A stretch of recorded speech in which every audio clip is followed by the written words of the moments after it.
എനിക്ക് ഭയങ്കര ഇഷ്ടമായിരുന്നു ലാലേട്ടൻ ഫാൻ എടുത്തിട്ട് ഒരുത്തന്നെ തലക്കടിക്കണം. അപ്പം എന്തൊക്കെയാ അതെങ്ങനെയാ മോനെ ഫാൻ എടുത്ത് തല അത് ഭയങ്കര അതെങ്ങനെയാ നമ്മൾ എങ്ങനെ കൺവിൻസ് ചെയ്യാം നമ്മൾ ഫാനൊക്കെ ഊരി അടിക്കാനല്ലേടാ അതൊന്നും കുഴപ്പമൊന്നുമില്ല.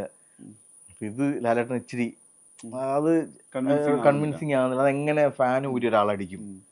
അപ്പം ലാലേട്ടൻ ഇങ്ങനെ സ്റ്റൺസിൽവ വന്നപ്പോഴത്തേക്കും ഞാൻ ഇങ്ങനെ വന്നു അത് മസ്റ്റാണ്, എനിക്കത് വേണം, നിങ്ങളത് എങ്ങനെയാണെന്ന് വെച്ചാൽ എനിക്ക് എടുത്ത് തന്നേ പറ്റുള്ളൂ.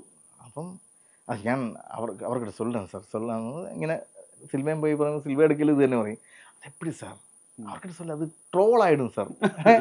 അത് ട്രോളായിരുന്നു സാർ. അത് ഇപ്പോഴത്തെ പിള്ളേർ നമ്മൾ വെറുതെ കളിയാക്കാൻ വേണ്ടി ഇട്ട് കൊടുക്കുന്ന എലിമെൻ്റ് ആയി പോകും സാർ.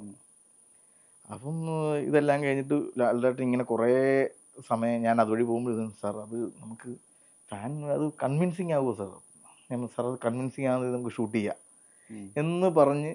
അപ്പോൾ ഈ ഫാൻ സീക്വൻസ് എടുക്കാൻ വേണ്ടി വരുമ്പോഴത്തേക്കും എന്തൊക്കെ നിങ്ങൾക്ക് വേണ്ടിയാണത് ഞാൻ ചെയ്യുന്നത്, നിങ്ങൾക്ക് വേണ്ടിയാണ് ഞാൻ ചെയ്യുന്നതെന്ന് പറഞ്ഞ് ആ സീക്വൻസ് എടുത്ത് ആ ജെയ്സിൻ്റെ തലക്കടിക്കുന്ന സീക്വൻസ് എടുത്തതിന് ശേഷം ഇങ്ങനെ മോണിറ്ററിൻ്റെ അകത്ത് വന്ന് ഇത് അത് ഭയങ്കര രസമാണ് സാറ്.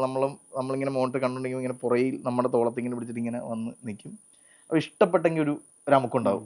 അപ്പോൾ അതിങ്ങനെ നമുക്ക് ഇപ്പം സന്തോഷമായോ നിങ്ങൾക്ക്, ഇതൊക്കെ നിങ്ങൾക്ക് വേണ്ടിയാണ് എന്ന് പറഞ്ഞാൽ ഈ 2 ഫൈറ്റ് എടുക്കുമ്പോഴും നല്ല പനിയാണ്.